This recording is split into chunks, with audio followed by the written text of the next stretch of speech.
to admit that I'm a piece of crap just like the rest of them. I smoke cigarettes and teach poetry like a hypocrite, or part-time participant and example setter when it's convenient. These students need me like Ozzy Osbourne needs a double dose of heroin. I am not the answer. Just another problem with problems overflowing like garbage from the idiot tube when our leaders loot their nuclear weapons in preparation to screw the world. And what makes me any different than them? But what I do know is that someone stood up for me so that I could return the favor. Forest fire underneath my anus, I would have stopped, dropped, rolled over, and died a long time ago. So Lawrence, I may not be the role model that you need, but I will carry you barefoot across the desert in search of a heater, because I am more than just your teacher. I am family, and you are not heavy. You are my brother. Every day for about a month and a half, I've been waking up from my nightly visit to the Sandman and preparing myself to endure on another daily adventure.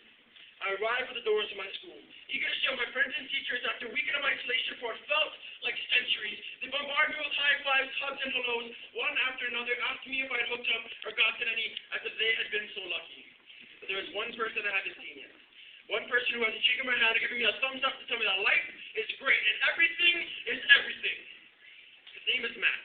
Just 16 years young and as tall as some skyscrapers, his shoes strapped on his feet, walking to the city streets as if his soul had motorized engines. With his head held high and the ozone, his imagination runs wild in the clouds like stallions. He's my friend, and we tell stories. Trade and barter past experiences like currency. Every day he tells me in the halls that he is the grand master of the world in hide and seek. And I just nod my head, chuckle, continue on my day with a smile, as he lives life to its maximum capacity and potential, enjoying every minute in school as if the time itself is seconds, and every second has a purpose. But it was made clear to me that he has written within the seams of his pages not a disability or disorder, but a burden. See, he's been walking around for the last 16 years, trying to hop over millions of hurdles chucked at him, what we now know to be a schizophrenia, causing him to hear voices in his head other than his own, telling him to second-guess himself, holding his thoughts hostage, kidnapping every ounce of imagination as if they were his children, held at gunpoint, without a ransom. But he's an assassin. He comes to school every day armed with an imaginary sniper rifle in hand to pop a cap in every voice he hears in his head, either kill or be killed, and he will lose his battle. There's too much at stake in his mind. We'll give up without a fight. We'll give up without landing a few blows on his opponent. In this case, the voices weave in and out of his cranium, rampaging uncontrollably. He is my friend. And I take it as my personal initiative to get off my seat and stand up for him. Shield him from the mockery and insults of people that don't understand what he goes through, that don't understand this wasn't a choice, it was a raffle. A spin of the wheel of my chest landed on his name. This time, it wasn't a wheel of fortune, he is a person that breathes the same air all of us do to the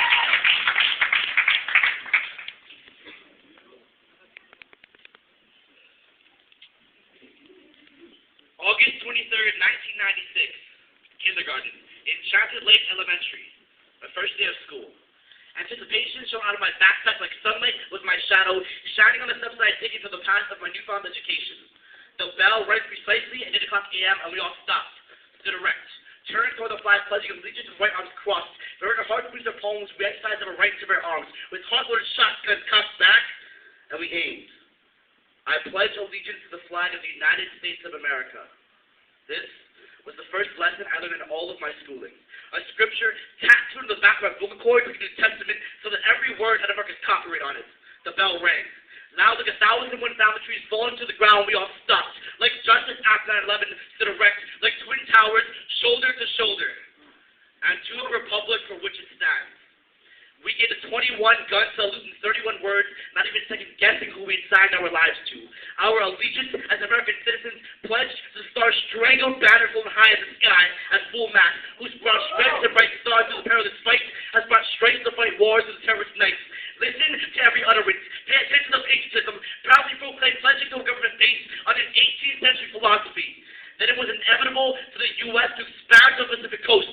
It was manifest destiny, perceived as a God-given right for the European manifested destinies of this kingdom.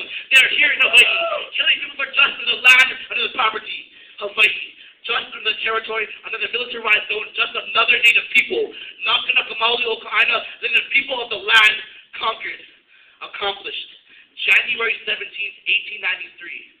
Now 16 years after the 100th anniversary of the illegal overthrow of this Hawaiian kingdom, the suppression of the inherent sovereignty of the native Hawaiian people still remains. So view us brand by point on our hearts, beneath white palms, deep within our skin, imprisoned past stars and bars, our stars and stripes, wrapped in a flag dangling over our heads like a noose to remind us of our captivity and restraint. But we teach our children at an early age to pledge to the United States with white arms crossed, crushing into parts beneath our palms. One nation, under God indivisible. If body exists, one sovereign nation, under God impermissible. They double-crossed our queen. Liliuokalani with firearms, bearing our hearts beneath their palms.